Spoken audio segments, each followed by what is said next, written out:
আপনারা auto brooder setup লাগাতে পারেন, তাতে অনেক সুবিধা। কারেন্ট বিল কম আসবে, অতিরিক্ত হিট হবে না, বাচ্চা 100% হিট পাবে, কোনো রকম ব্রুডিং নিউমোনিয়া হবে না, বাচ্চা অনেক সুস্থ থাকবে।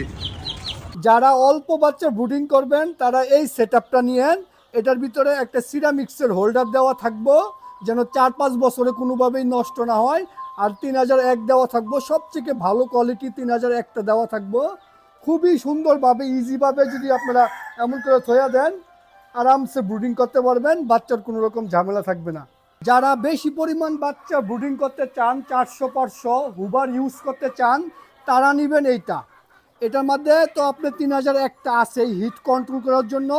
অক্সিলারি কয়েল হিসাবে একটা রিলে দেওয়া হয়েছে, আপনি দেখেন। এটা আপনার 10 এম্পিয়ারের একটা অনেক হেভি একটা রিলে। আপনি চাইলে 200 ওয়াটের 4টা লাইট জ্বালাতে পারবেন, তাতে কোনো সমস্যা নাই। আমরা রিলেটা ইউজ করছি যেন 3001 কোনোভাবেই নষ্ট না হয়, অক্সিলারি কয়েল হিসাবে রিলে ইউজ করছি। একটা অটো সেটআপ লাগিয়ে নেবেন, আপনার অনেক টাকার কারেন্ট বিল সেভ হবে। তার পাশাপাশি বাচ্চাটা একদম সুস্থ থাকবে, মেডিসিন খরচ অনেক কম হবে, বাচ্চা মর্টালিটি হবে না, বাচ্চা নিউমোনিয়া হবে না, বারবার আপনার গিয়ে বাচ্চার হিট খেয়াল করা লাগবে না, হুবার উপর নিচে তোলা লাগবে না, বাচ্চা একদম 100% সুস্থ থাকবে। অনেক টাকা আপনার সেভ হবে একটা অটো সেটআপ লাগিয়ে নিলে।